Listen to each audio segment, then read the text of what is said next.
fluid situation, and that's certainly been this case all morning. You mentioned the fact that most of the people are staying at home, staying in place, honoring this shelter-in-place order.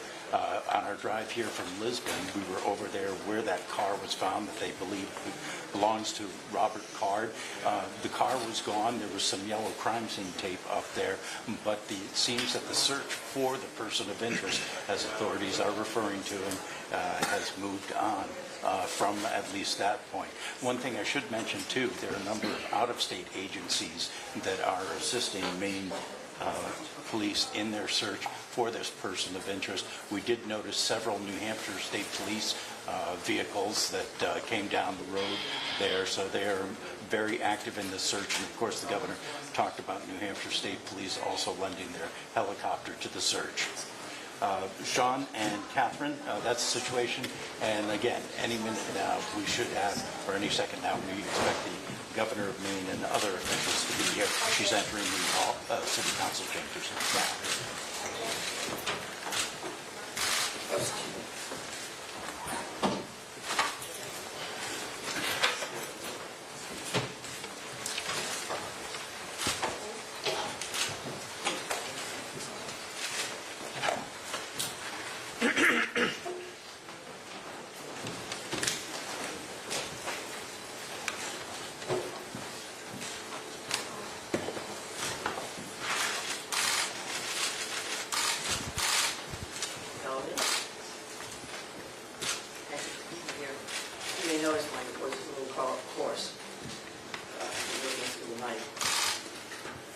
As you all know, last night, local, county, state, and federal law enforcement officers from around the state of Maine responded to reports of an active shooter at several locations in Lewiston, including Fairtime Recreation and Schmandy's Bar and Grill.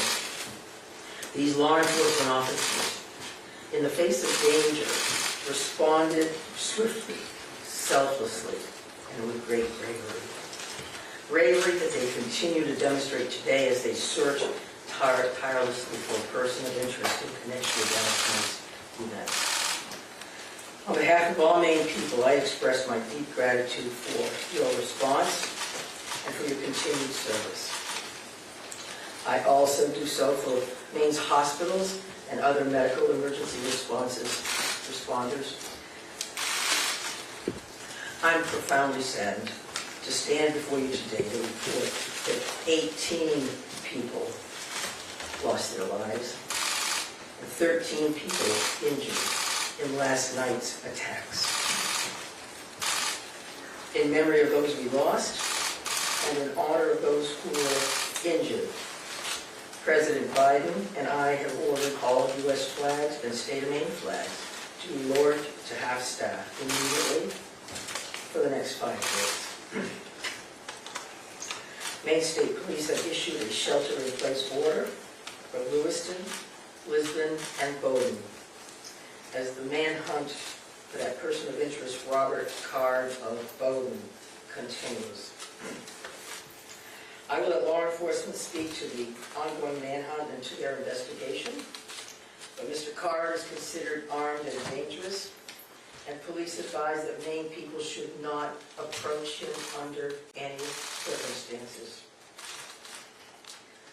I continue to strongly urge Maine people to follow the direction of state and local law enforcement amid this ever-changing situation. Please, if you see anything suspicious, please call 911. There are still many things we don't yet know about these attacks, but the full weight of my administration is behind law enforcement's efforts to capture the person of interest, Robert Card, to hold whoever is responsible for this atrocity accountable under the full force of state and federal law, and to seek full justice for the victims and their families. We cannot and we will not rest in this endeavor. My administration is coordinating closely with local, regional, and federal officials to respond to this shooting. I have spoken twice with President Biden. I've spoken with Vice President Harris, Secretary of Homeland Security in my office, and Secretary of Health and Human Services, Sarah, all of whom have called me last night to express the Biden administration's full and unwavering support and to offer any and all help that we, the people of Maine, might require.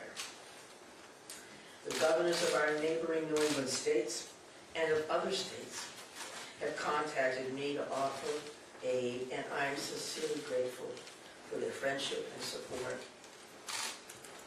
We've been in touch with every member of the Maine congressional delegation, all of whom have offered their full support, for which I am also grateful. I also spoke with Mayor Carl Chalene and Auburn Mayor Jason Lebeck last night to reiterate that we are standing by them and that we are ready to provide any help people in these communities need and to deploy all available state resources, including grief counselors and other mental health services. We need to help our communities heal. If you or a person you love need someone to talk to during this difficult time, please call or text 988 for free and confidential counseling. 988. Look, Lewiston is a special place.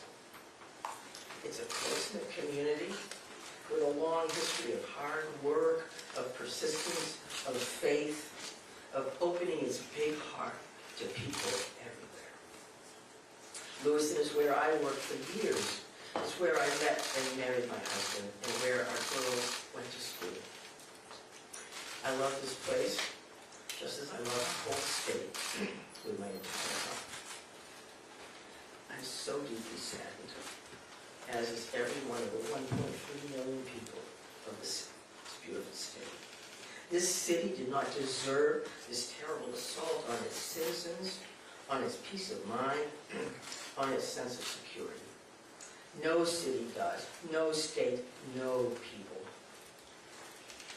No words can truly or fully measure the grief of many people today. Our small state of just 1.3 million people has long been known as one of the safest states in the nation. This attack strikes at the very heart of who we are and the values we hold dear for this precious place we call home. All Maine people are sharing in the sorrow of the families who lost loved ones last night.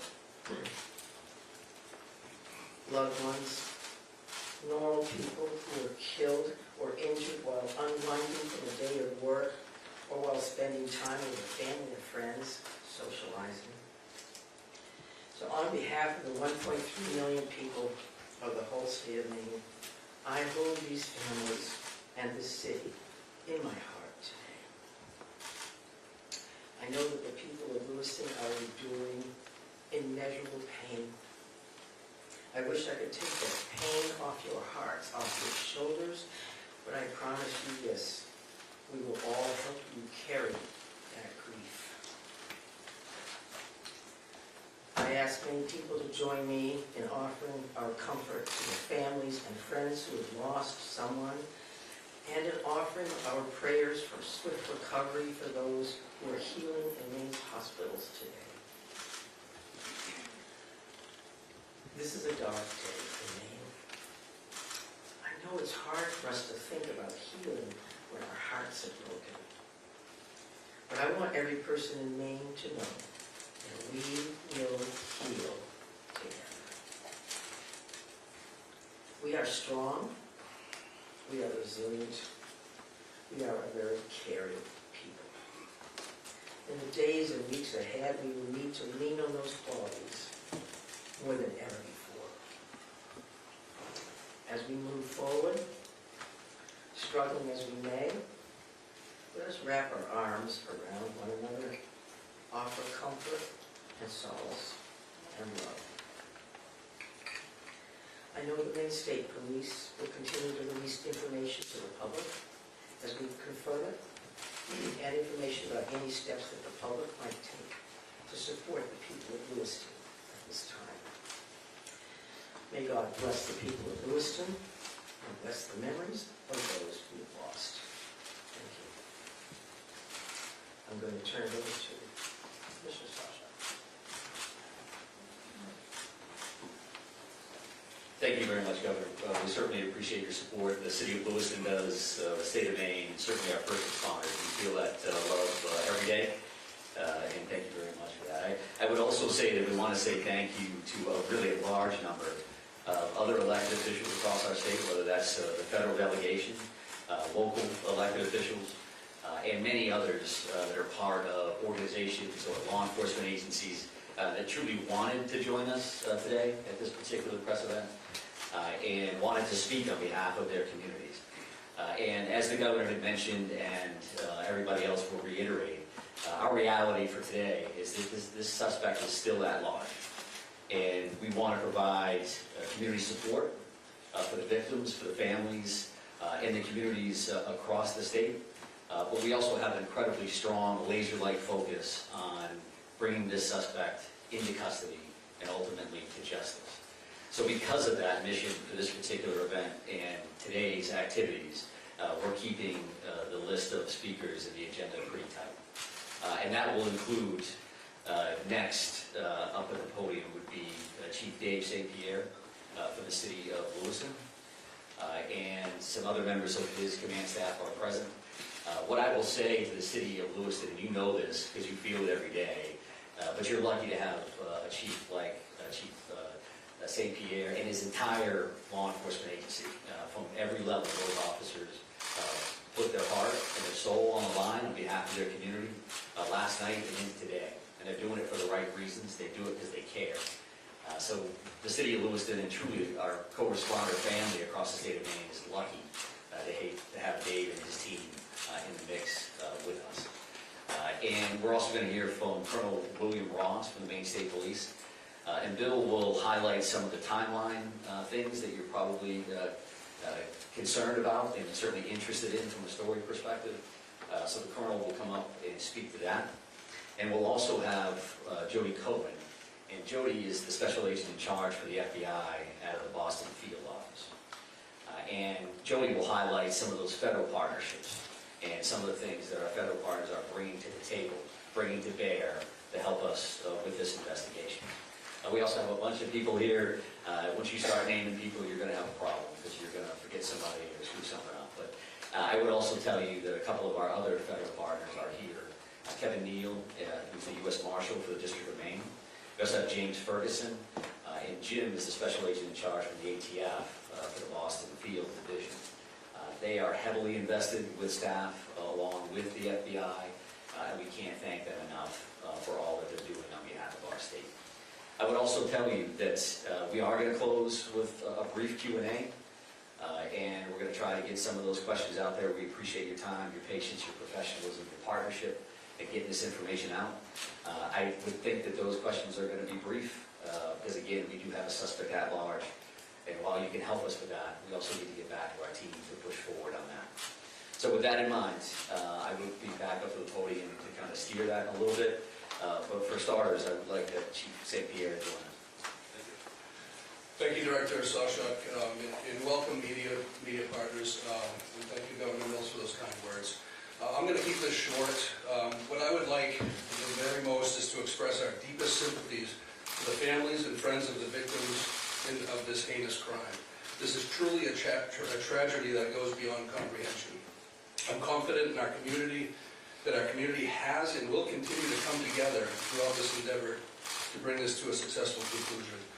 Although difficult, I do ask the public to continue to be mindful of their own personal safety and also that they be patient with the process as much as possible. There is extensive work and attention to detail that goes into such a large-scale investigation. I'm confident in the expertise and professionalism of our investigators and all law enforcement officials that are currently involved. This is an all-hands-on-deck approach. We have a great deal of collaboration and resources that have been made available to us. There are far too many to name individually, but I think Director Sawchuk named quite a few appropriately. There are far too many, as I've stated, but they are all appreciated more than you know. I want to thank all of our brave men and women of the Lewiston Police Department, fire department staff, medical personnel, first responders of any kind that came from far and wide and have come together and continue to work tirelessly in bringing the situation to an end. We hope to locate and hold the person accountable. I think you'll hear next from the state police, who is taking the lead in this investigation. Although that we are working hand in hand with them, I think Colonel Ross will be able to fill you in a little bit more.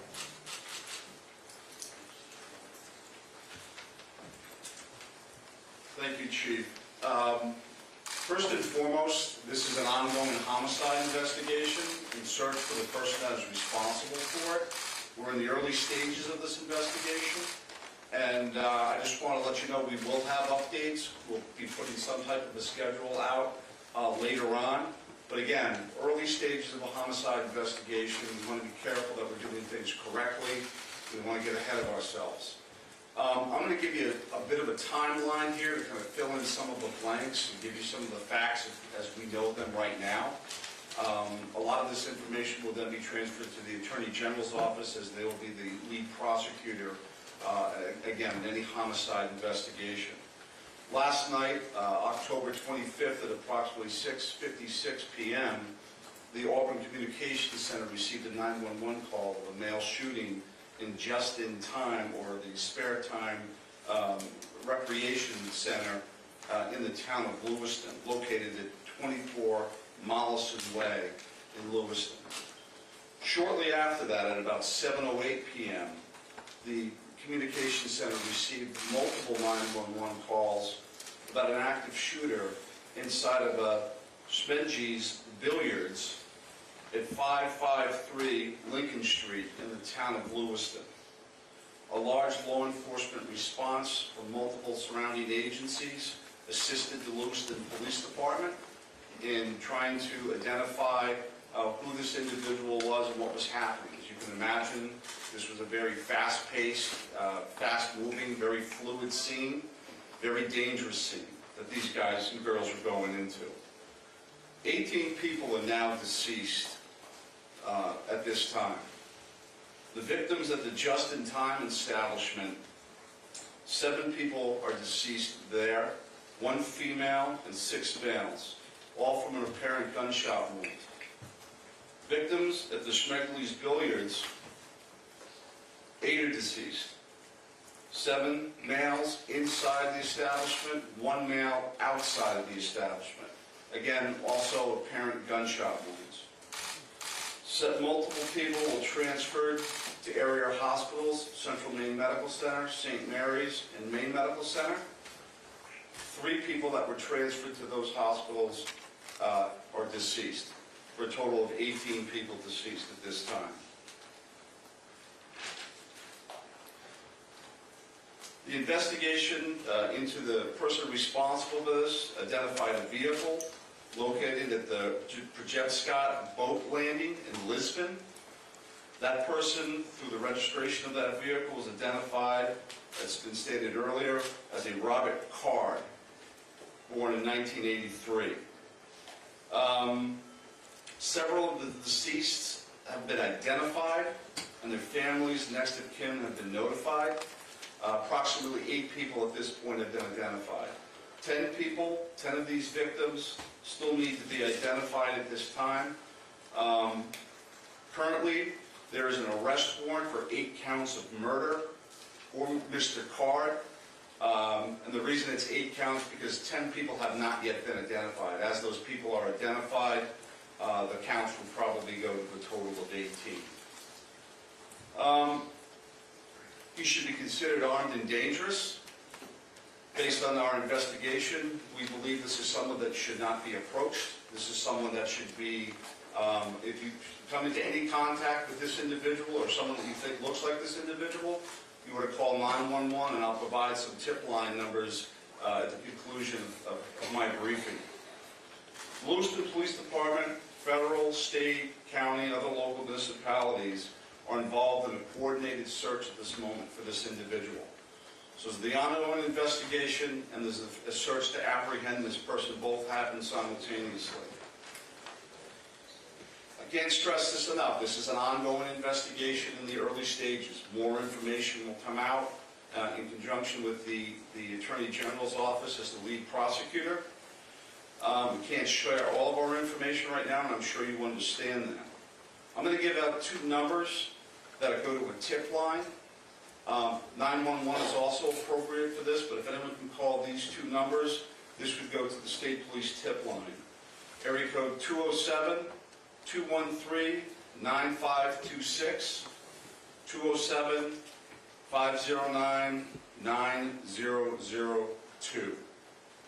And we'll be sending something out later that has that information in it if you weren't able to grab that now.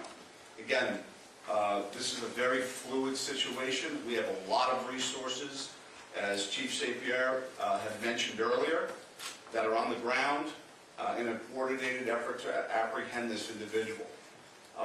We've notified the Department of Education, and they have determined what they're going to do with the schools.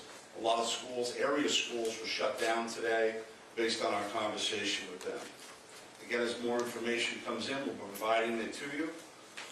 Thank you for your time. This is a very difficult time for, I think, the community of Lewiston, difficult time for, obviously, the victims' families. And it's a tough time for law enforcement. It was a rough night last night, but we're committed to bringing whoever's responsible to justice. And again, we are currently looking for Mr. Card right now, someone that we'd like to apprehend.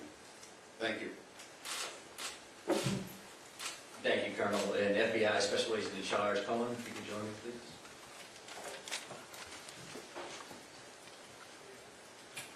Thank you. My name is Joey Cohen. I'm the Special Agent in charge of FBI Boston Division, which covers the state of Maine. Our hearts go out to everyone who is impacted as a result of this senseless violence. The FBI is working hand in hand with our law enforcement partners. Our evidence response team is here processing these very extensive scenes. We are providing investigative and tactical support, as well as our victim specialists are working with those affected by this tragedy. As this very active investigations continues to unfold, we're asking the public to stay vigilant and come forward with any information that you might have that you feel is helpful to our investigators. My pledge is that the FBI will carry out this investigative case with rigor. We will work day and night alongside our law enforcement partners to get the answers to the questions this community deserves. We thank the public for your continued cooperation and patience as we continue to work this very active investigation. Thank you.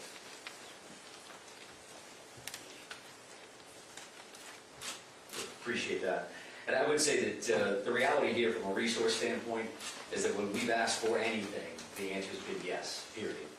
Tactical teams, evidence response teams, full-blown investigative units, detective units that have come from multiple states, whether it's the commissioners from Vermont and New Hampshire reaching out to me directly, Massachusetts saying, what do you need, Mike? What can we do for the state of Maine? So we are now prepared to try to take a few questions. And keep in mind, again, that we may not be able to answer as in-depth as you would like, and we don't plan on taking a great deal of questions. I think follow-up press events will allow for that. So no one has really talked about the weapon that was used here, the AR-15 style, so hope someone can talk about that. But the other thing here is there are reports that this individual had mental health issues, that he made threats to shoot up the National Guard. So clearly there were some signs there that he was on someone's radar. The question becomes, why was he in possession of this weapon? And certainly, why wasn't he stopped sooner? Yeah, I think those are all valid questions, and certainly questions that we are looking into now, but not questions that we can answer today. Considering that this occurred last night, there's still an active search for the suspect in question. So I appreciate those questions, but not something we're going to be able to answer. But is it something that you're investigating and looking at? It is certainly one of those things that we want to follow up on, all aspects of that. Why does it Go ahead, right here. Can Yes. you give us a sense of the ages of who has died, how many are under 18 and how many are over 18? I'm not sure we have that information with us today. We wanted to break it down by gender because that's something we have readily available. We did not break this down into age ranges at all. Sir, what can you tell us about the background of the suspect in this case, or I should say the person of interest, because I noticed the language is very clear. You're saying person of interest, not suspect. So why use that terminology, and what can you tell us about his background? Yeah, I think we used person of interest last night for half of the room that was here for that press event. As the Colonel had mentioned, there is now arrest warrants for murder for this particular individual, Mr. Carr. So he is viewed as a suspect, and there's a full court press by all of our partners to bring him into custody. What was the second piece of that? What can you tell us about his background? Simone had asked a second ago about the idea that he had voiced concerns about his own mental health, right? Had been committed, according to language in a police bulletin, to a mental health facility for weeks. How could someone that fits that profile still be in possession of semi-automatic weapons? Well, I do think that the statutes around firearms and the possession of those are pretty complex. I know that we will be reviewing that information as we move forward, but that's not an answer that we're prepared to give today. If that leads to motive, you're talking about behavioral health issues and how that impacts this situation, I would expect you'll hear back from us on that in the future. Right here. Yeah, I've got a question about it. We've seen helicopters as far north as on the. Can you tell us anything about what's leading you that far north of the scene where you're coming from? Yeah, sure. So we have law enforcement assets that are deployed over a number of communities doing follow-ups on a number of different things. So as you can imagine, there's a great deal of search warrants that we're following up on. We do have partners, that helicopters from the New Hampshire State Police. That copter was here last night to assist us as well. So whether we have tactical elements out or we're searching an area, some of those air assets would be very, very valuable. Is So there that's what anything we're doing. that's leading you there? We're not going to speak to what brings us to a specific community one way or the other. So identifying the unidentified victims, what are people encouraged to do? Is there DNA being tested from family members who may have missing loved ones? Like, what is that? What's that approved right now? Yeah, so we did have a family reunification center open last night. We do have behavioral health liaisons that are fully engaged to work with families, they work with loved ones, and work with victims for that matter that may be in the hospital and seeking treatment. So those things are actively occurring. We are dealing with each one of those situations separately. So do we need DNA on that? Are we just waiting to find a loved one, some kind of family member that we can make a notification? I think that varies across the board. I'm going to take two more questions. Right here. Yes, so there's some sort of triggering event. Is that something that you're investigating? I think we're always concerned around motive. That you say triggering event, that's a motive for us. Again, that's not something we're prepared to discuss today, but I do appreciate the question. It's clearly something that's important. One additional follow-up. Can you help us understand why these locations, why this bar, why this bowling alley? What's he looking for someone? What's he looking for something? I think that does speak to motive, so I appreciate the follow-up, but not something we're going to be prepared to answer today. I'm going to have one more question. Yeah, Right here. Right here. Can you say, is Card, first off, to clarify, were the arrest warrants issued today? And can you say if Card is still in the state or even still not? Well, we're actively searching for him. If I knew the answers to those questions, this would be a different press conference, I would assume. So we don't know his location, and I'll leave it at that. And we are working with the Attorney General's office. So with that in mind, we're done taking questions for now, so we are going to actually take off at this point. Thank you very much for being here. I appreciate it. Sir, you're not, Have there been any credible sightings? we've not really gotten many answers, so Thank you. Excuse me.